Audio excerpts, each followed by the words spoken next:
Hello everyone, welcome to the episode of random Ravit, जो कि है on the topic of addiction and mental health. आपको introduce कर दूं अपने व्यूअर्स से। Priyanka works with government and she takes care of the de addiction centres of India and old age homes, schools, और she is also a counselling psychologist. So ये episode बहुत interesting होने वाला है, मुझे ऐसा लगता है। बट शुरू करने से पहले मैं दो बातें कहना चाहूंगा जो मैं सबको कहता हूँ। पहली बात तो ये है कि इसका नाम रैंडम रवित इसलिए है क्योंकि मुझे खुद नहीं पता मैं कब किसको क्या बोल जाऊं। तो अगर मैं कुछ भी ऐसी बात बोल देता हूं आपको जो आपको दिक्कत देती है तो आप बता सकते हो और रोक सकते हो। दूसरी बात ये कि मैं बोलता थोड़ा ज्यादा हूं, तो ऐसा हो सकता है कि मैं ये भूल जाऊं कि मैंने आपको बुलाया है और आई एम द होस्ट और आपको मौका ही ना दूं, तो मुझे बता देना कि आपको भी कुछ कहना है। सो शुरू करते हैं अपना एपिसोड। सो पहला सवाल ये है कि आप डी एडिक्शन सेंटर्स में जाते हो, इंस्पेक्शन करते हो, देखते हो क्या हो रहा है, कैसे हो चल रहा है वहां पे, पर आप अपना मेंटल हेल्थ कैसे बैलेंस करते हो? क्योंकि वहां पे तो मतलब लोग हैं जो, चाहे ओल्ड एज होम है तो वहां पे ऐसे लोग हैं जो एकदम मतलब बहुत ज्यादा बीमार हैं।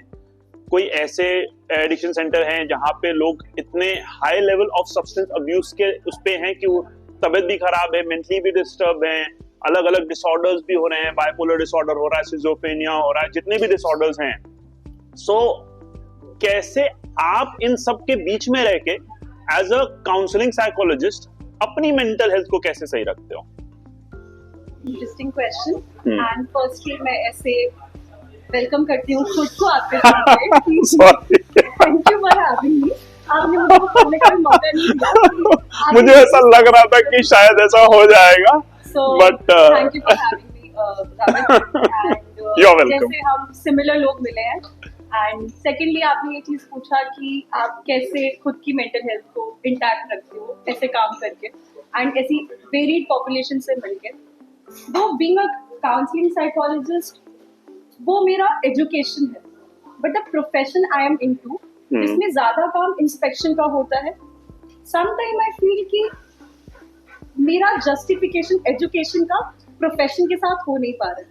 सो वो ऐसे होता है कि आप देख रहे हो कितना नीडी लोग हैं और उनको चाहिए कि एक्चुअली दे नीड टाइम कि आप बैठे हमारी दुख सुने। And sometime I see in schools and old age homes and de addiction centre तो एक कंप्लीटली डिफरेंट डोमेन है, मैं आपको बताऊंगी वो भी टाइम के साथ साथ। But in schools and also in old age homes women just hold my hand and they just pat my head and they want me to sit with them and ask कि बेटा ये दिक्कत हुई थी, ये परेशानी हुई जिसकी वजह से हमें यहाँ पे आना पड़ा। And I feel like I don't have time. I have to do a lot of work, you know. So I feel like कि मैंने उनको टाइम नहीं दिया है, तो उसका गिल्ट रह जाता है। And उससे क्वेश्चन खुद पे आते हैं कि I'm not a good listener, I'm not a good psychologist. You know, listening is a very core concept of being a psychologist. वो गिल्ट भी रहता है, फिर ये सारी चीजें आपकी ट्रिगर करती हैं वर्क लाइफ बैलेंस ना बन पाने पे। फिर उससे प्रॉब्लम ये आती है कि आप खुद को क्वेश्चन करने लग जाते हो कि आपकी जो एजुकेशन है वो मतलब आप जस्टिफाई कर पा रहे हैं उसको कि नहीं कर पा रहे हैं। तो मेरे साथ ये प्रॉब्लम बहुत होती थी। आई यूज्ड टू फील कि मैं जस्टिफाई नहीं कर पा रही हूँ, I am not being empathetic. Starting में मैं बहुत अफेक्ट होती थी इस चीज से, but if you are seeing pan India इतने इंस्टीट्यूशंस और इतनी सारी चीजें, then you feel neglected, you know, in the sense कि और आप डिसेंसिटाइज होने लग जाते हैं कि ठीक है ये मेरा एजुकेशन था, ये मेरा प्रोफेशन है, तो होता है। I can understand. हाँ, फिर आपने ये क्वेश्चन, अब मैं आपसे ज्यादा बोलूंगी नहीं, पर मेरे सवाल का भी जवाब नहीं मिला आपने मुझे। हाँ, प्लॉट बनाऊंगी। Okay, planning and plotting, okay, कर लो चलेगा। के लिए वो बहुत गुड स्टोरी भी है कि जैसे आपको मैं मिली थी उस दिन कि हम कॉफी शॉप में मिले थे, तो मेरा एक ऐसे छोटे छोटे कोपिंग मैकेनिज्म्स भी बोल सकती हूँ मैं। और खुद को थोड़ा बिजी स्केड्यूल से थोड़ा लाइट रखने के लिए I go to a coffee shop, I start reading books and I sometime paint also and dancing is always there and exploration is a very good part of my job, so I keep doing that because different time पे different locations पे होना, different situations में होना, तो वो भी मुझे बहुत excite करता है कि यार ये भी पार्ट है लाइफ का, तो appreciate करना चाहिए दोनों चीजों को। एक और सीक्रेट कोपिंग मैकेनिज्म है आपका जो मैं सबको बताना चाहूंगा, क्योंकि मैंने कल रात में आपका प्रोफाइल जब आपका ब्लॉग पढ़ रहा था तब मुझे पता चला you have cats. Yeah, I have cats. So I guess उससे भी आपको काफी रिलीफ मिलता होगा कैट्स के साथ। Okay. Some sense of unconditional love and Definitely. that feeling, कि they are there. Just that. You need, at the end of the day, you need someone to be there. अरे मैं ये बताना भूल गया कि हम लोग मिले कैसे थे। हम लोग आज से ठीक एक हफ्ते पहले मिले कॉफी शॉप में, और हम लोग अपना रैंडम रवित और हैप्पीनेस गाइड के ऊपर डिस्कशन कर रहे थे। मीटिंग चल रही थी हमारी, शुभी बेकवे जो कॉफी शॉप है, और वहां पे अलीशा उठने वाली थी और हम लोगों ने कहा कि यार फोटो खिंचवा लेते, आप बैठे हुए थे। मैंने कहा यार प्लीज फोटो खींच दो, और इन्होंने फोटो खींची और इन्होंने कहा कि मैं वैसे अपना शॉर्ट वॉट में बैठा हुआ था, तो इन्होंने कहा कि आप कुछ स्टार्टअप वार्टअप प्लान कर रहे हो क्या? तो मैंने इनसे कहा कि नहीं, हम लोग स्टार्टअप प्लान मतलब स्टार्टअप नहीं कर रहे हैं अभी, बट हाँ इनिशिएटिव है मेंटल हेल्थ के ऊपर दो हमारे, और हम स्टार्टअप इसको जरूर बनाएंगे। और सो यू सेड दैट कि आई am a counselling psychologist, I work with government, और हमने कहा भैया हैव अ सीट और कम ऑन बोर्ड, और मतलब एक हफ्ते में ये सब कुछ प्लान हुआ रैंडमली। तो रैंडम रवित है तो इतना तो बनता है। ये होता है जब we meet similar people with same energy. yes I like your energy. So second सवाल ये है मेरा कि शुरुआत करने से मतलब एक तरीके से एडिक्शन पे बात करने से पहले मैं चाहूंगा कि हमारे पास हर तरीके की जनता है जो हमें हमारा पॉडकास्ट सुन रही है। I am blessed to have people around me, तो हर तरीके के लोग हैं, हर लेवल के। तो एडिक्शन क्या है, थोड़ा सा एक डिफाइन छोटा से मैं अगर शॉर्ट में कुछ कर सको, उसके बाद हम और डिटेल में जाएंगे। तो बेसिकली अगर सबको समझाने के लिए चीज बोली जाए, हाँ। एडिक्शन को ऐसे समझा जाता है सॉर्ट ऑफ समथिंग आप जिससे बाहर नहीं निकल सकते। बैड हैबिट और एडिक्शन में फिर क्या फर्क है? बैड हैबिट आप हैबिट्स को आप सिचुएशनल बोल सकते हैं और प्रोलॉन्ग ड्यूरेशन के लिए बोल सकते हैं, but addiction is something which can cause a chronic element to your body and to your daily life and the work you do in daily life that can harmful. And also in addiction what happens is there is a stage where you can see a psychomotor impairment happening when a person is a chronic substance user. Okay. So in bad habits there are very less chances of having that stage.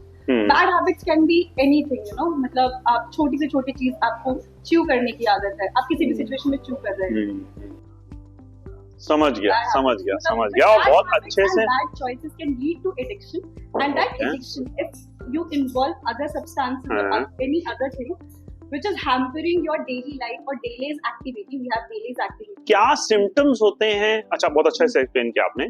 क्या symptoms होते हैं? जैसे मान लो हमारे family member है कोई और हमें ऐसा लग रहा है या डाउट हो रहा है कि उसको कोई एडिक्शन तो नहीं हो रहा, छुप के कोई ऐसा कोई काम तो नहीं कर रहा, तो क्या सिम्टम्स होते हैं हमें पकड़ने के लिए, मतलब समझने के लिए कि कोई एडिक्टिव है कि नहीं है? What are the symptoms general? मतलब बेसिकली अगर आप पूछ रहे हैं तो एडिक्शन बहुत सारे टाइप के होते हैं, तो we have a category, but अगर जनरल पॉपुलेशन को समझाने के लिए ये चीज बोलूं कि आपको लग रहा है कि कुछ प्रॉब्लम है उसके साथ, तो आप आइडेंटिफाई कैसे करें? बहुत बेसिक है। फॉर एग्जांपल हम लेटेस्ट स्टेजेस में अगर हम फोन का एडिक्शन बोलते हैं एक चाइल्ड को, मतलब जो डिपेंडेंट हो जाते हैं, हाँ मेरे 2 बच्चे हैं, मुझे मतलब मैं बहुत ज्यादा रिलेट कर सकता हूँ इस चीज को। तो आप उनके साथ प्रॉब्लम क्या होगी, आप उनकी 2 डोमेन में एक्टिविटीज आप हिंडर देख सकते हैं। पहली चीज आप ये देखेंगे कि स्कूल्स में they are not performing well, performing in the sense academic hamper होगा, lack of focus, lack of interest उस चीज में आएगा। और सेकेंडली आप देखेंगे वो बच्चा रिस्ट्रेन होता जाएगा फैमिली बॉन्डिंग में, एंड आपका interaction time with the child और रिस्पॉन्स बिहेवियर जो होगा बच्चे का, कि आपको पता है पहले बच्चा आपका ऐसे रिस्पॉन्स करता था बट वो डिले होता जा रहा है, या तो वो सुन नहीं रहा है, और दूसरा उसका इंटरेस्ट लैक होता जा रहा है। तो 2 मार्कर ऐसे अगर मुझे सबको समझाना हो कि आप डिलेड रिस्पॉन्स देख सकते हैं बच्चे का, और कम इंटरेक्शन और इंटरेस्ट। तो बच्चों के लिए हो गया, बड़ों के लिए, अडल्ट्स के लिए, बड़ों के लिए सेम चीज वर्क करती है, but it's just that adult people have their way outs, कि वो दोस्तों में चले जाते हैं, दे फिगर आउट समथिंग कि हम इसे ऐसे कर लेंगे, बट अगेन आपका जो पर्सनल बॉन्ड है वो बहुत ज्यादा हैम्पर होगा अगर ये बड़े लोगों में देखते हैं। बड़े लोगों में देखते हैं फॉर एग्जांपल ये चीज हो सकती है कि आपका interpersonal relationship with your partner, with your family बहुत ज्यादा हिंडर होगा, इन द सेंस कि दे विल, बट उसके तो मल्टीपल रीजंस होते हैं, बट एडिक्शन में तो ये चीज बहुत कॉमन है। चलो ये एक सिम्टम हो सकता है, ठीक है, और कुछ ऐसा मैं एक सिम्टम मैं भी बताना चाहूंगा। मतलब एक मेरे फ्रेंड का ब्रदर था, उसको मैंने हेल्प आउट किया था टू मतलब छुड़ाने के लिए सब्सटेंस अब्यूज। और मैंने वो सिम्टम देखा था कि वो रेगुलर हर थोड़ी देर में बाथरूम जाता था। तो उससे क्या होता था कि वो एक पकड़ने में मतलब कि क्यों बार बार इतना बाथरूम जा रहा है। सो और भी अगर ऐसा कुछ है जो जिससे हमें मतलब हम पकड़ सकते हैं उसकी हेल्प आउट करने के लिए, ऐसा कुछ। इंटरेक्शन कम होगी, वो डिले करेंगे, आप जो आंसर उनसे चाह रहे हैं वो आपको नहीं मिलेगा। In the sense Okay. You are asking something else to them, they are responding in another way और अदर वे। सो आपको इंटरेक्शन का बहुत लैक लगेगा और इंटरेस्ट भी बहुत लैक लगेगा। अवॉइडेंट सी पर्सनालिटी हो जाती है कि they are taking their way out, वो अपने ही जोन में होते हैं, अपनी चीजें एंजॉय कर रहे होते हैं। as a family person, what can you do to help? अगर कोई आपके यहाँ एडिक्शन में है, तो आपके घर में कोई एक इंसान है या आपके क्लोज वन में कोई ऐसा इंसान है, आपको पता है वो एडिक्टिव है, चाहे वो ड्रग्स ले रहा है, चाहे वो अल्कोहलिज्म में बहुत ज्यादा हाई उसमें लेवल पर है, तो क्या हम कर सकते हैं एज अ फैमिली पर्सन और as a known person to help and support someone? Help and support दो लेवल पे होते हैं। फर्स्ट तो ये चीज होगी कि ये बहुत टैबू टॉपिक है और फैमिली बहुत, अभी तो सिचुएशन बहुत चेंज हो रही है, बट मैं जिस ग्रासरूट लेवल पे चीजें देख कर आ रही हूँ तो ये स्टिल बहुत टैबू टॉपिक है। एंड वेल ऑफ फैमिली में भी एक ऐसा मेंबर होना, that person who is addicted और एनी सॉर्ट ऑफ एडिक्शन और बहुत हायर स्टेज पे है, तो what they will do is कि वो बहुत रिस्ट्रेन करेंगे कि हम इसको बाहर निकालेंगे कि हमारे बच्चे को ये प्रॉब्लम है, ये वाली चीज है। That going well of family also. But जो हमारे ग्रासरूट लेवल पे लोग हैं उनके लिए तो बहुत सीवियर चीज हो जाती है। बट हम कैसे हेल्प करें as a family, pan India basis पे ये चीज बोल रही हूँ कि मतलब हर किसी के लिए एप्लीकेबल है। As a family just accept and उस टैबू को, टैबूड है ठीक है, आप सारी प्रॉब्लम्स देख रहे हैं, सब कुछ चीजें समझ रहे हैं, बट उस चीज को आप एक्सेप्ट करें, ये चीज कि हमारी फैमिली में है, आप उसको अपना पार्ट दें, उसको सुनने के लिए, पहली चीज को समझने के लिए, उसको सुनने के लिए टाइम दें, ये सारी चीजें करें। नॉट लाइक कि तुम्हें नहीं हुआ है इन योर हेड, ये चीज नहीं करनी है। You have to get that space.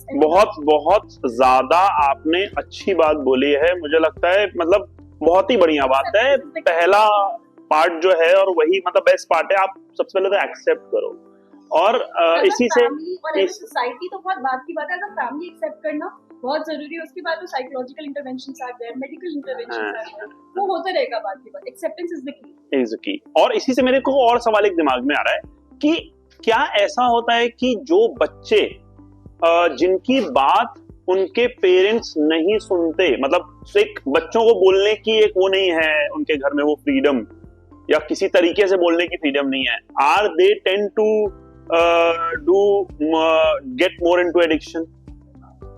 So answering that, तो यहाँ पे अगर कोई स्टाफ भी है या फिर जो भी लोग हैं, तो किसी के पेरेंट्स किसी की बात मानते हो तो वो भी एक बहुत बड़ी बात है। किसी के पेरेंट्स किसी की बात नहीं सुनते बच्चों को तो बहुत लाइटली लिया जाता है। मतलब मैं एक्सट्रीम लेवल की बात कर रहा हूँ, जैसे मान लो फॉर एग्जांपल कोई बच्चा है, ठीक है, अब वो जनरली ऐसा मैंने ऑब्जर्व किया है कि आपका एक बच्चा बहुत डिफरेंट होता है आपसे, और जब हम वो डिफरेंस देखते हैं अपने बच्चे में तो हम उसको एक्सेप्ट नहीं कर पाते और इतने लेवल पे चला जाता है कि हम उसकी कोई बात ही नहीं सुनते हैं और वो उसके अंदर फ्रस्ट्रेशन डेवलप होने लगती है, वो एक काइंड ऑफ लावा बनने लगता है, वो वॉल्केनो की तरह बन जाता है और वो फिर फूटता है, और फूटता है तो वो कुछ भी करता है, तो वो एडिक्शन में भी जा सकता है, बहुत प्रोन हो जाता है, बट जरूरी नहीं है वो एडिक्शन हो जाएगा।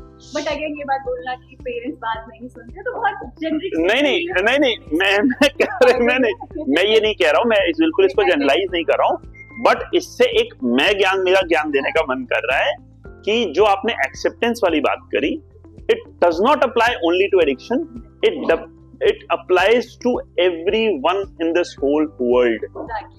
हर इंसान अलग है, हर फूल अलग है, सबकी महक अलग है, उसको महकने दो अपने हिसाब से, तभी वो गुलदस्ता सही सजेगा। एडिंग टू दैट, जो हमारा पेरेंटिंग स्टाइल होता है वो बहुत इम्पोर्टेंट रोल प्ले करता है। जैसे मैंने अभी पहले बोला वो मजाक में कि किसके पेरेंट्स किसकी बात, तो अभी आपके पेरेंट्स नहीं होते, ठीक है, तो वो एक अलग चीज है। बट अगर हम छोटे बच्चे की बात करते हैं, इस मतलब यंग अडल्ट, इससे मुझे बहुत अच्छी बात याद आ रही है, आप बोल लो तब मैं बोल लूंगा। की बात करते हैं या फिर बहुत हमारे छोटे बच्चे उनकी बात करते हैं, तो उसमें ये चीज आती है कि पेरेंटिंग स्टाइल कैसा रहता है। पेरेंटिंग स्टाइल बहुत बड़ा इंपॉर्टेंट फैक्टर प्ले करता है। अगर आपको लग रहा है कि घर का एनवायरनमेंट कैसा है, क्या चीज है, सबमिसिव पेरेंटिंग है या फिर आपकी बहुत सपोर्टिव पेरेंटिंग है, वो डिपेंड करेगा कि आपका बच्चा किस डायरेक्शन में मोड़ होता है। अब आप ये क्वेश्चन को ऐड करके कि क्या वो बच्चा सब्सटेंस अब्यूज या एडिक्शन में जाएगा। अगेन एडिक्शन बहुत टाइप के होते हैं, जरूरी नहीं है वो सब्सटेंस कंजम्पशन पे जाएगा।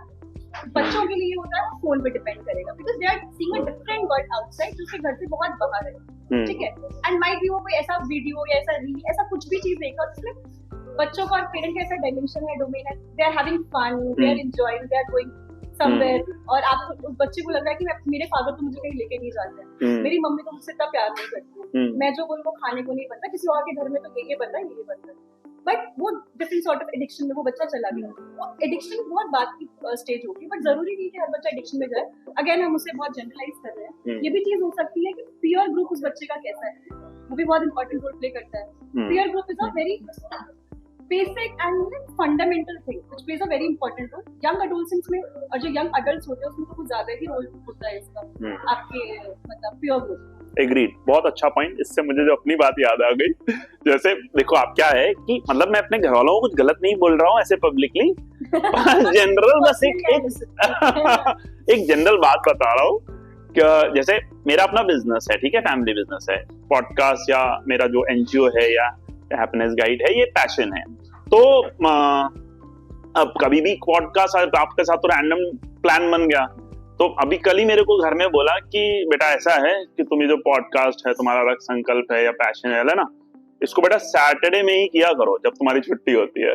तो मैंने कहा अच्छा जी सो मैंने बोल तो दिया, बट मैं इन जनरल ऐसे सोच रहा था कि क्या होता है कि जब भी आप कुछ अलग करते हो तो एक जनरल एक्सेप्टेंस आने में कभी कभी टाइम लगता है। सो मतलब मुझे लगता है दोनों के पॉइंट ऑफ व्यू से ये होना चाहिए कि एक तो उन्हें तो एक्सेप्ट करना ही चाहिए, हमारे किसी के पेरेंट को एक्सेप्ट करना चाहिए कि बच्चा अगर अलग है तो, पर बच्चों को भी एक्सेप्ट करना चाहिए कि अगर उनका कोई पेरेंट है या उनके चाचा हैं या कोई रिलेटिव है कुछ अलग बात कर रहा है तो वो जरूरी नहीं कि वो गलत हो। मुझे लगता है कि यहाँ पर आता है मैटर इंटेंट का। अगर हम सिर्फ इंटेंट देखें कि भाई उसका भाव क्या है, कि मतलब वो बस ये चाह रहा है कि हमें प्रोटेक्ट ही तो करना चाह रहा है, ठीक है, उसका तरीका वो नहीं है, हो सकता है मैं जो समझ में ना आ रहा हो। सो मुझे लगता है कि थोड़ा सा अगर हम चीजों को ऑब्जर्वेंट लेवल पे देखेंगे और धीरे धीरे उस पर काम करेंगे तो मुझे लगता है एडिक्शन की जरूरत नहीं पड़ेगी। अब ये बताओ, आप गवर्नमेंट में काम करते हो, गवर्नमेंट क्या कर रही है इसके लिए? मतलब जनरल क्वेश्चन है, आप बहुत अच्छे से बता सकते हो, सरकार क्या कर रही है? ये बहुत क्वेश्चन बहुत लोग पूछते हैं कि सरकार क्या कर रही है। ओके, एक्चुअली में सरकार बहुत कुछ कर रही है। जैसे कि अमाउंट ऑफ, मैं बहुत बेसिक चीज से बताती हूँ, बजट एलोकेशन जो हमारा होता है। बट जब मैंने इस फील्ड में बजट एलोकेशन देखा एंड आई वाज सरप्राइज कि एक्चुअली उस चीज को ग्रासरूट कितना बजट है नहीं ग्रासरूट लेवल पे भी कर्व करने के लिए दैट टू जो दूसरी कंट्री से हमारा ट्रांसपोर्टेशन हो रहा है, इसका इलीगल जो हो रहा है उसको कर्व करने के लिए government have plan. Grassroot level पे we people are working, we have team of doctors, we have team of psychologists and we have a setup that is de-addiction centers, right? And we have counseling home also, one stop solution centers are also कि आप वहाँ पे जा सकते हैं, दिखा सकते हैं, अगर वो आइडेंटिफाई प्रॉब्लम होती है तो आप उनको de-addiction में भर्ती कर सकते हैं। We have ODICs, we have these are ODIC क्या? ODIC होता है, मैं आपको बताती हूँ प्योरली। हाँ, तो मैं आपको मैं बहुत आराम से, आप बहुत कंफर्टेबल हो गए। I think I am telling a story. नहीं मैं मतलब कंफर्टेबल ज्यादा हमेशा ही रहता हूँ, लोग मुझे देख के थोड़ा अनकंफर्टेबल कभी कभी हो जाते हैं, बट मैं जनरली कंफर्टेबल रहता हूँ।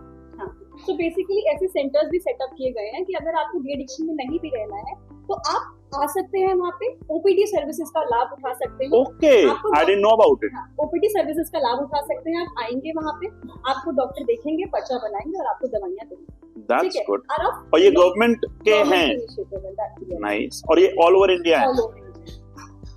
हर स्टेट में है, हर शहर में है, हर डिस्ट्रिक्ट में है। एंड अगर हर डिस्ट्रिक्ट में ना हो तो 2 डिस्ट्रिक्ट 3 डिस्ट्रिक्ट छोड़ के आपको हर स्टेट में, बिकॉज अभी भी हम एक्सपैंड कर रहे हैं, बिकॉज ये लोगों का ही प्रोजेक्ट है जो लोगों को डालना है एंड वो सेटअप करने के लिए। अगेन वो टैबूड है तो उसको स्टार्ट करने में लोगों को टाइम लगता है, but we as a government want कि ऐसे लोग आए, ऐसे सेटअप होने का मतलब सेटअप करने के लिए बहुत अपनी इच्छा दिखाएं। क्योंकि for example I went to north east में, अपने एक्सपीरियंस से बताती हूँ। नॉर्थ ईस्ट में ये चीज होती थी कि जो पैशन आई कैन सी, मतलब एक ही एनजीओ वर्क कर रहा था वहाँ पे, एक ही संस्था वर्क कर रही थी, ठीक है। वो संस्था ये कहती, मैम हमें जरूरत है कि लोग आए, यहाँ पे बच्चों से ड्रग की सप्लाई कराई जाती है, मतलब बच्चे दुकान से ला रहे हैं और लोग मंगवा रहे हैं, और क्योंकि बच्चों पे क्वेश्चन नहीं किया जाता। एंड हम एज अ फाउंडेशन बहुत काम कर रहे हैं और हम चाहते हैं कि यहाँ पे 4 से 5 संस्थाएं और ऐसी खुले जहाँ पे ये चीज देखी जाए और बच्चों को ये भी कुछ खुला। तो क्यों नहीं खुल पा रही है? मतलब अगर आप कह रहे हो कि हम चाह रहे हैं एज अ गवर्नमेंट कि हम चाहते हैं कि भाई ये खोए, बट चाहते हो तो हो क्यों नहीं रहा? मतलब क्या ऐसा मतलब किस चीज की रुकावट आ रही है? अगेन ये मिथ ब्रेक करना पड़ेगा कि गवर्नमेंट चाह रही है और हो नहीं रहा है। गवर्नमेंट चाह रही है और कर रही है। और ये चीज है कि लोगों का सपोर्ट होना बहुत जरूरी है। अगेन टैबू है, ये चीज समझना पड़ेगा। आपको नहीं लगता कि सपोर्ट आता है पहले तो जानकारी के बाद? तो मैं अभी मतलब सॉरी टू से, मतलब मैं ये मेरा पर्सनल अपना वो है कि जैसे मैंने आपको कहा था कि मैंने उसको हेल्प किया था, तो मैं रिहैब सेंटर में गया था, बट गवर्नमेंट का वो नहीं था, वो आई गेस किसी एनजीओ का था। सो अच्छा वो था और उसको रिलीफ भी मिला, he is fine now. But मुझे नहीं पता कि गवर्नमेंट इतना कुछ कर रही है। तो आपको नहीं लगता कि गवर्नमेंट को साथ साथ जो भी वो कर रही है उसकी अवेयरनेस पे भी काम करना चाहिए? जैसे मेरा अपना एनजीओ है रक्तसंकल्प.com वेबसाइट भी है, उसपे किसी को भी अगर ब्लड की जरूरत पड़ती है तो उससे मिल भी सकता है। हम मेनली काम अवेयरनेस पे ही करते हैं। जैसे लोगों को ये नहीं पता कि आपको हार्ट अटैक होने का चांस 88% कम हो जाता है अगर आप रेगुलरली ब्लड डोनेट करते हो। तो हम अवेयर करते हैं, तब लोग कहते हैं कि हाँ ठीक है अब मैं डोनेट करूंगा। So I would suggest to you, to government, कि आप अच्छा अगर काम कर रहे हो बहुत अच्छी बात है, खर्चा भी कर रहे हो, सब कुछ कर रहे हो, बट थोड़ा सा अवेयरनेस पे और ज्यादा काम होना चाहिए, पब्लिसिटी या अवेयरनेस, एडवर्टाइजमेंट, व्हाटएवर, ताकि एटलीस्ट लोगों को पता चले ना, तभी तो वो उसको हेल्प सपोर्ट कर पाएंगे ना किसी को। But again let me tell you this thing again कि गवर्नमेंट की जो अवेयरनेस वाला इस पे भी काम हो रहा है, काम हो रहा है, इस पे थोड़ा कम हो रहा है, थोड़ा तो कम हो रहा है, क्योंकि अगर हो रहा होता ना ज्यादा तो मैं ऑलरेडी, आप सोचो ना, मैं रिहैब में गया हूँ तो एक्सप्लोर किया, मुझे इतना तो पता चलता कि ओपीडी सर्विस चल रही है, सरकारी इतने रिहैब्स हैं। तो थोड़ा कम हो रहा है, मानो ना मानो कोई बात नहीं, कैमरे पे मत मानो, सरकारी इंसान हो कोई दिक्कत नहीं है, मैं बोलूंगा एज अ रैंडम। चलो नेक्स्ट सवाल पे आते हैं। सोशल मीडिया एक ऐसी चीज है आज की तारीख में, दैट इज इंस्टेंट डोपामीन। आज या कह लो कि इंटरनेट पे पॉर्न है, इंस्टेंट डोपामीन, कोई रिस्ट्रिक्शन नहीं रह गई भाई। मतलब सरकार जितने भी वेबसाइट बैन कर ले, सबको पता है कि जिसको देखना है वो इजीली इंटरनेट पे खोल सकता है, उसके वीपीएन अलग अलग कितने ऑप्शंस हैं आज की तारीख में। सोशल मीडिया उठाया, आपका मूड खराब है तो इंस्टेंट हम अपना मूड अपलिफ्ट कर लेते हैं सोशल मीडिया पे कुछ देख करके। तो इस इंस्टेंट डोपामीन की आदत की वजह से तो कहीं ऐसा नहीं हो रहा है कि हमारा एडिक्शन का लेवल लोगों में बढ़ रहा है? This is the biology behind it कि किसी भी चीज में थोड़ा। तो क्या कर सकते हैं, बट क्या कर सकते हैं, इसका ऑप्शन क्या, मतलब इसका सोल्यूशन क्या है? फर्स्ट आइडेंटिफिकेशन, उसके बाद आपको आइडेंटिफिकेशन के बाद आपको ये देखना पड़ेगा कि आपको किस डोमेन में हेल्प चाहिए।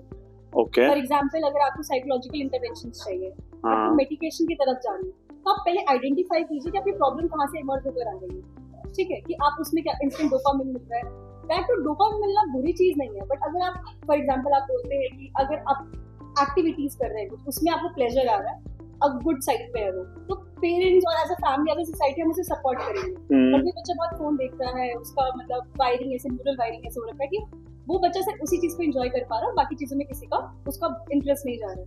दैट तो आपको आइडेंटिफाई करना पड़ेगा। अगर ये बच्चे ने एग्जाम दिया, इतना टाइम ट्यूशन में देकर आया, मैं 20 मिनट दे रहा हूँ, बट उसमें ये sorry to interrupt you in between, आप जो बात बोल रहे हो ये तो आप बोल रहे हो कि भाई मेरा बच्चा ऐसा कर रहा है तो मैं आइडेंटिफाई कर लूं तो मैं उसका सोल्यूशन दे पाऊंगा।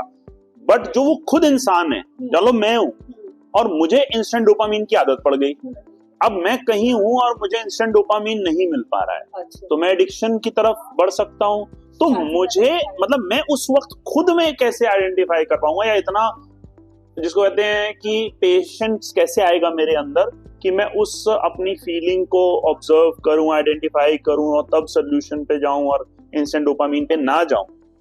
कैसे, मतलब इसको as a counselling psychologist again ये चीज ऐसे ही वर्क करती है कि सपोर्ट सिस्टम आपके जो भी प्रेजेंट है उन पे रिलाई करना। पेरेंट्स बोल रही हूँ, और एज अ सोसाइटी हम एक ऐसा सिस्टम डेवलप करें, और ऐसा एज अ सोसाइटी भी हम ये चीज डेवलप करें। थेरेपी हेल्प करती है, थेरेपी हेल्प करेगी, सो आप थेरेपी ले सकते हो। थेरेपी आपको, अगेन मैंने वो जो चीज आपको बताई कि आइडेंटिफिकेशन बहुत इंपॉर्टेंट पार्ट रहता है कि So, आपको पहले इस्तेमाल करें फिर विश्वास करें, पहले आइडेंटिफाई करें फिर उस पे काम करें, पहले फिर उस पे काम करें। ओके, आप एज अ पेरेंट को आप बता रहे हैं, किसी भी इंसान को बता रहे हैं कि आप देखिए कि वो कितना रिलायबल पर्सन है, वो आपको कैसे हेल्प कर सकता है। प्रॉब्लम क्या होती है, जो ये फेजेस में जा रहे हैं, जिनके साथ प्रॉब्लम होती है, उनके साथ होता ही है कि वो खुद को चीजें वो समझ नहीं पाते कि उनके साथ ये चीज गलत हो रही है। तो आपने सेंस ऑफ एक्सेप्टेंस बोला और खुद की अंडरस्टैंडिंग फीलिंग्स को, और जो काम को टाइम लग रहा है उनको उस चीज को अंडरस्टैंड करने की बात होगी, तो प्रॉब्लम वही होती है कि वो खुद अंडरस्टैंड नहीं कर पा रहे। अच्छा, आप एक बात बताओ, आपने बहुत अच्छा आंसर दिया, पहले तो गुड। आपको नर्वसनेस तो नहीं हो रही, डर तो नहीं लग रहा? आपका काम तो बैठो ना यार, इतना क्या सोच रहे हो जीवन में, इतना सोच रहे हैं। एक कोटेशन, मैं अभी मैं नैनीताल गया था, मैंने कुछ कोटेशंस वाली शॉप थी, तो फ्रेम्स दे रहे थे, तो उसमें कुछ मैं फ्रेम्स अपनी पूरी पॉडकास्ट टीम के लेके भी आया। उसमें एक बड़ा बढ़िया एक फ्रेम था, उसमें लिखा था बताओ सीरियस होके क्या मिला। मतलब लिटरली यार भाई, जीवन में जितना भी साल बिताए हैं, मुझे ये समझ में आया कि भाई सीरियस होके कुछ नहीं मिलता। मतलब कुछ ना कुछ जाता ही है आपका, मतलब आपकी बॉडी या जाएगी, या माइंड में कुछ जाएगा, या इमोशन का लॉस होगा, एनर्जी लॉस होगी। तो बेटर है भाई थोड़ा रिलैक्स होके करो, जो करना है जीवन में करो। तो खैर आप बैठो ना आराम से। आप मुझे ये बताओ कि आप कह रहे हो गवर्नमेंट बहुत कुछ कर रही है, इस बात का भी मुझे नहीं पता, अगर ये है तो पहले ही बता दे रहा हूँ, क्या इसके लिए कोई इंश्योरेंस पॉलिसी है? Insurance policy pertaining to mental health अभी तक नहीं है, और माइट भी नहीं, मेंटल हेल्थ पे तो है, मेंटल हेल्थ एक्ट है। हाँ, मेंटल हेल्थ एक्ट में तो है, प्रोटेक्ट करता है इंसान को in certain situations if they have committed some नहीं, मेरा जो सवाल है मैं डायरेक्ट पूछ लेता हूँ। जैसे मान लो for example I am a drug abuser, ठीक, मतलब मैं ड्रग्स लेता हूँ, ठीक है, और कोई भी मैं मॉर्फिन या इस टाइप का कुछ ले रहा हूँ, इंजेक्शन ले रहा हूँ, अब मुझे रिहैब में जाना है, तो क्या कोई इंश्योरेंस पॉलिसी है जो मेरे सारे खर्चे कवर करेगी? तभी आपके मैं पहले वाले क्वेश्चन को कनेक्ट करती हूँ, और जो आपने मुझे बोलने का मौका नहीं दिया, तो आपने खुद ही डेवलप कर ली ये चीज। अच्छा लगा कि आपने ऑब्जर्व किया पहले और बताया उसको, वेरी गुड। सरकार कुछ नहीं, हाँ, you are learning, I am training you well. आपने जो कहा कि सरकार नहीं कर रही है, तो मैं वही चीज बोल रही हूँ कि आप कह रहे हैं इंश्योरेंस पॉलिसी है जो हमारे, और आपने कहा कि मुझे अवेयरनेस नहीं है, that is not governments fault, that's your fault, ठीक है। ओके, एंड सेकंडली जो आपने ये चीज बोली कि गवर्नमेंट कुछ नहीं कर रही है, when I go to these centres, नहीं मैंने ये नहीं कहा कुछ नहीं कर रही है, मैंने कहा अवेयरनेस पे थोड़ा कम कर रही है बस। मैं सैटिस्फाइड हूं, गवर्नमेंट कर रही है, काफी अच्छा कर रही है। नहीं, आपका तो बनता है बोलना, सरकारी इंसान। हाँ ओके, इसके बाद एक अवार्ड मिलना चाहिए आपको वैसे।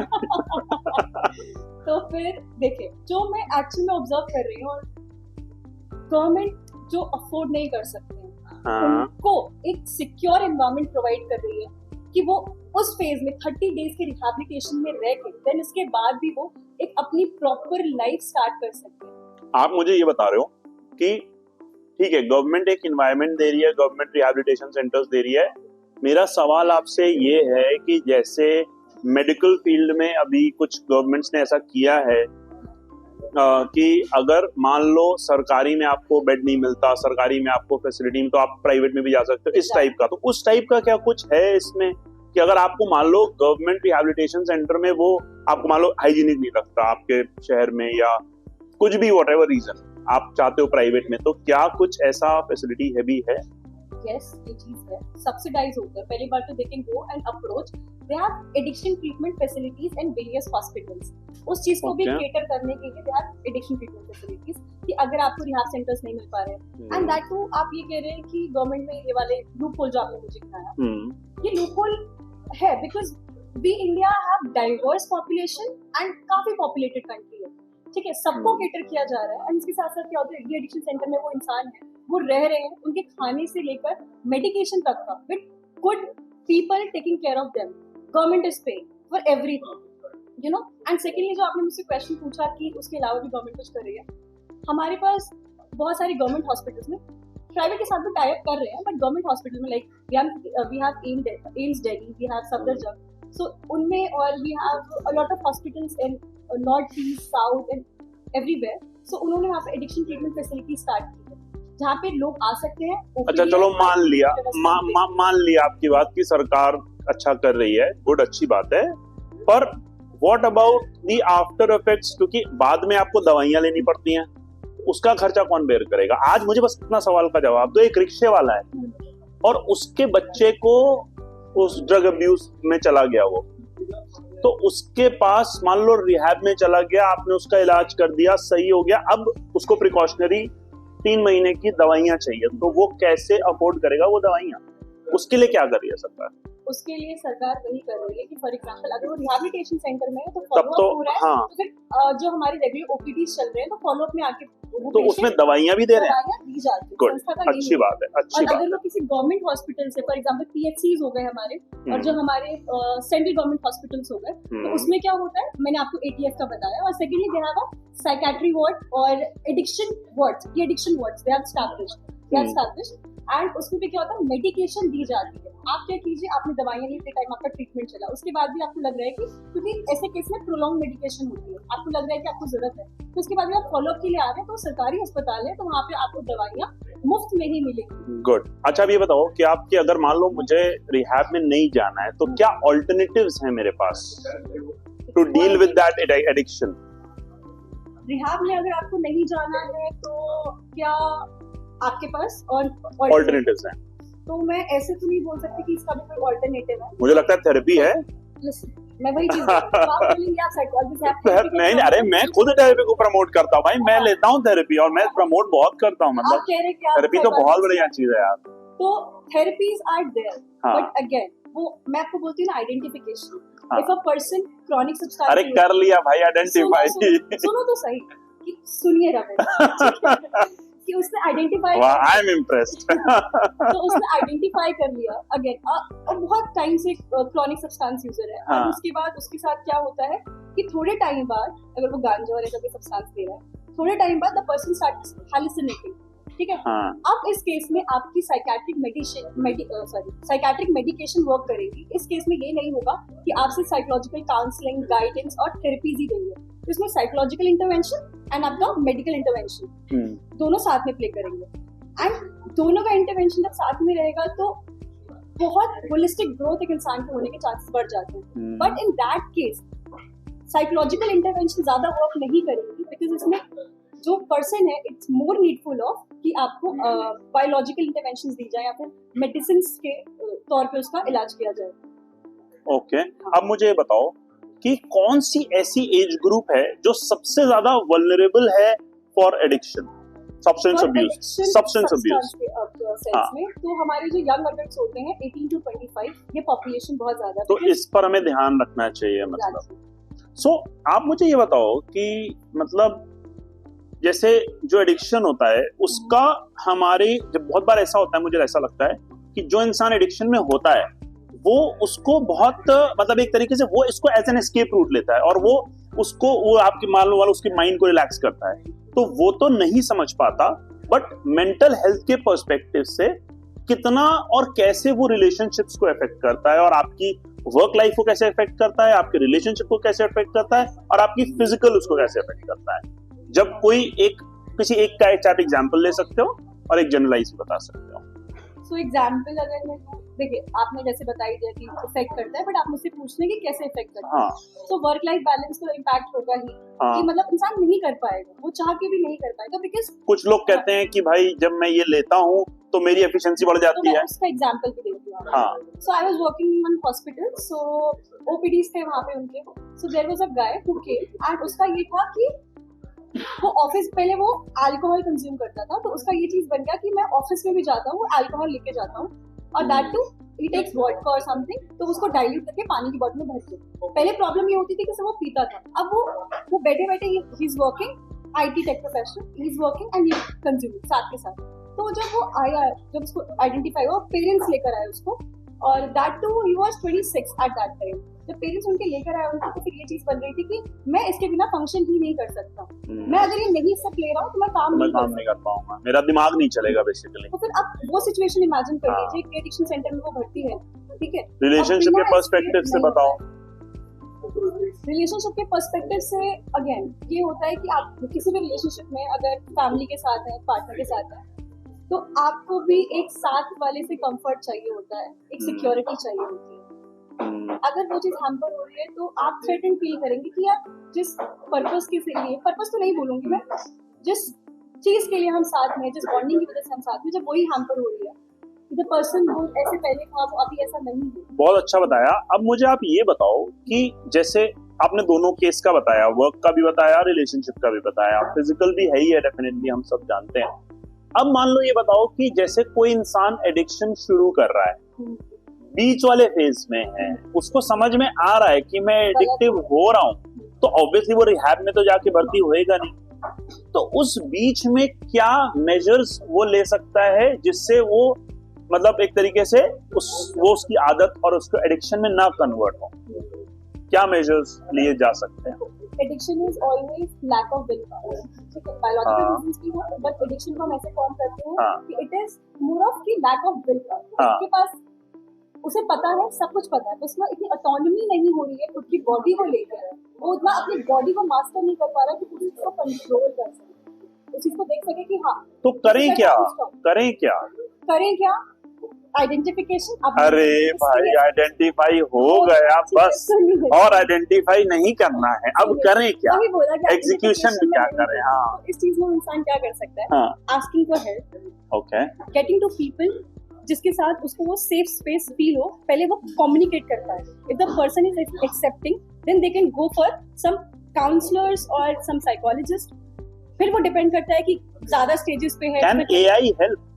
Can AI help? हाँ, अगर आप सिर्फ पूछना चाहते हो कि these are the symptoms and क्या प्रॉब्लम हो रही है, जोक से पार्ट, ये जोक था, बुरा था, एंड क्या एआई से आप पूछना चाह रहे हैं कि मुझे ये प्रॉब्लम्स हैं तो इसका सोल्यूशन बता दो, तो वो वैसे वर्क नहीं करेगा। वो बस एआई आपको एक टेम्पलेट निकाल के दे देगा कि हाँ ये एक्टिविटीज आप कर सकते हैं, you can go for gardening, go for a jog, और फ्रेंड के साथ आप इन्वॉल्व हो सकते हैं। रात में 3 बज रहा है, ठीक है, एक सिचुएशन बता रहा हूँ, रात में 3 बज रहा है, दिमाग बहुत खराब हो रहा है, टेंशन हो रही है, कल कोई बड़ा पॉडकास्ट है ठीक है, और कुछ समझ नहीं आ रहा, नींद नहीं आ रही, मन कर रहा है कुछ ऐसा कर लूं कि बस दिमाग शांत हो जाए, क्या करूं?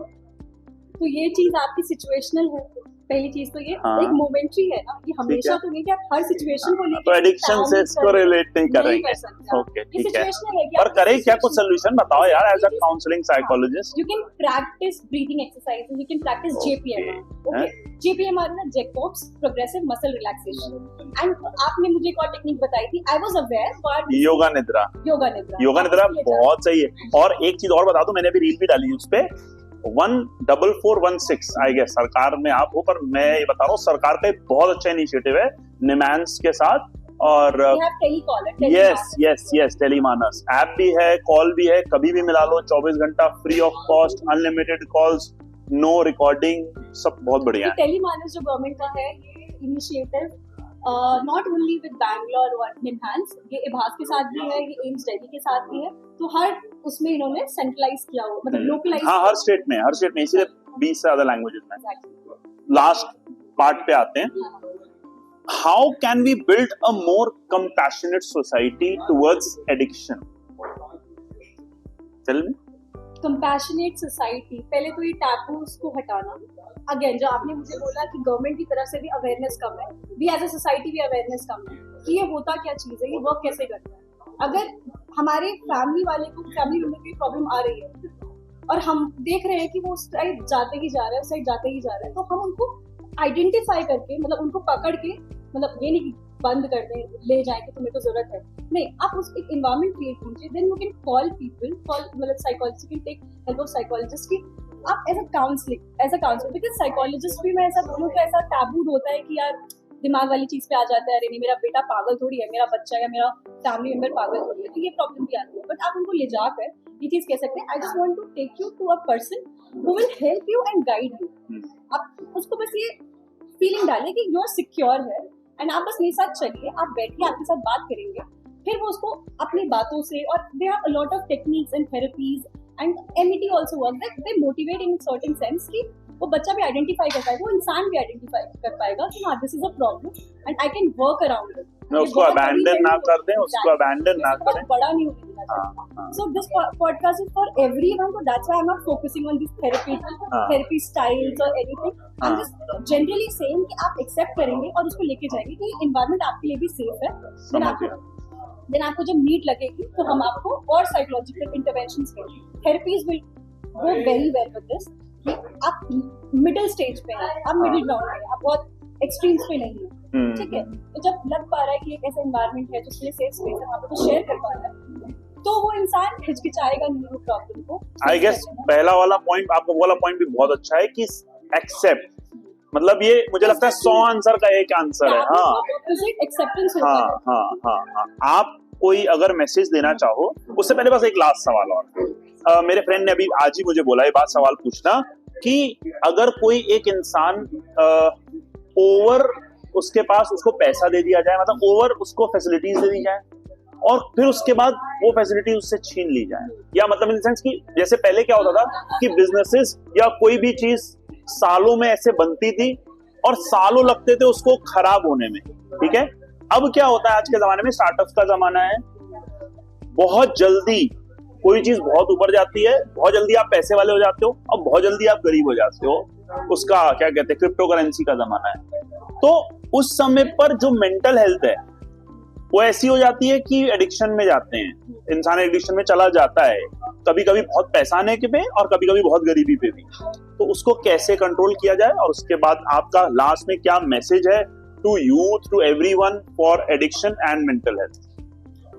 सो आपने ये बोला कि मनी है, देखिए हमेशा जो प्रॉब्लम्स होती हैं वो एसोसिएटेड होती है कि आपके पास रिसोर्सेज नहीं है तो आप उस साइड जा रहे होते हैं, कि आपके पास रिसोर्सेज नहीं तो आप कम फील करते हैं। बट अगर रिसोर्सेज किसी के पास है और वो बाद में नीचे आ रहा है इंसान कि उसके रिसोर्सेज सडनली चले गए, मतलब पर्सन को बैन कर रखा है, बहुत लेमन सेंस में, तो इस केस में आप ये समझिए कि money is associated with self esteem, ठीक है। ये हमारी फिजियोलॉजिकल नीड में हमारी ये चीजें आती है कि आपको क्लोथिंग चाहिए, आपको एक सेफ होम चाहिए रहने के लिए, आपको बिलोंगिंगनेस चाहिए, ये आपकी नीड्स में आती है। बट मनी अगर सेल्फ एस्टीम के साथ एसोसिएटेड है तो आपको इम्पैक्ट करेगा, बट ऐसे इम्पैक्ट नहीं करेगा कि आप पूरी तरह से शैटर्ड हो जाए, उसके बिना फंक्शन नहीं कर पाए। तो person associate it completely with कि मेरा फंक्शनिंग ही नहीं हो पाएगा, मेरी फैमिली ही नहीं चल पाएगी और मैं कुछ भी फंक्शन नहीं कर पाऊंगा, इस एस्टीम अगर ये निकल जाती है। तो प्रॉब्लम इसमें ये आती है कि उस इंसान के बिलोंगिंगनेस नीड्स जो है चीजों को लेके, और किसी चीज को उसने सेंट्रलाइज किया ही नहीं अपनी लाइफ में। Money is the only solution. तो डिपेंडेंस दिखाना किसी चीज पे is not the solution, it's just that कि ways of belongingness the person need to increase with the family, the level of comfort, with the level of association, also with the peer group or the friends group, वो चीजें होना। और money को सिर्फ ऐसे लिया जाए कि it is not completely or solely dependent for me to self regulate myself or to regulate my family or my entire life.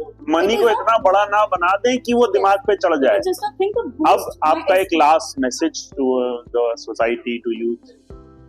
So my last message, तो ये टॉपिक अगेन टैबू है, इसमें लास्ट कुछ नहीं है और फर्स्ट कुछ नहीं होता।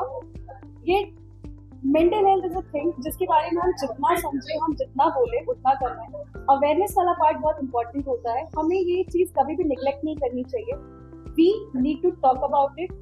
एंड आप कभी देख रहे हैं किसी को जो आपकी फैमिली में है और आपके साथ में है, तो हमेशा कोशिश कीजिए कि अगर आप कुछ भी ऐसा आइडेंटिफाई कर रहे हैं जो आपको, जो पहले का बिहेवियर था उसका बट आपको पूरी तरह से चेंज हो गया या फिर वो धीरे धीरे चेंज हो रहा है, तो आप पहले उस चीज को आइडेंटिफाई करते हुए अपने रिलेशनशिप को उस इंसान के साथ थोड़ा स्ट्रेंथन कीजिए। उन्हें पूछे कि अगर कोई हेल्प की जरूरत उन्हें है कि नहीं है, एंड ट्राई कीजिए उन्हें एक हेल्प प्रोवाइड करने की और एक ऐसा एनवायरनमेंट क्रिएट करने की the person feels comfortable with you and the person is ready to take your help और the psychological intervention which is present out there.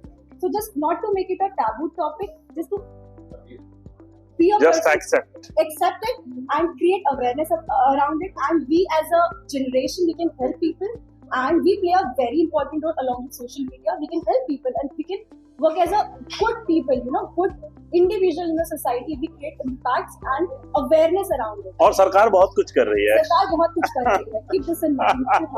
So yes, So, बहुत accept it and be aware about it, and जिससे आप समझने की कोशिश कीजिए कि कुछ चेंज आ रहा है, कुछ अलग चीज है, तो आप उसको आइडेंटिफाई करके लोगों की हेल्प कर सकते हैं और हमेशा feel free to access the resources. बहुत बहुत थैंक यू प्रियंका, बहुत अच्छा पॉडकास्ट रहा। मैंने कहा था बहुत अच्छा होगा, टेंशन लेने का नहीं, देने का भी नहीं, हम सब मिल करके उसको खा जाएंगे। सो बहुत बहुत बहुत बढ़िया रहा पॉडकास्ट कुल मिला के। बहुत बहुत थैंक यू, आपने बहुत अच्छे से सारी चीजें एक्सप्लेन करी।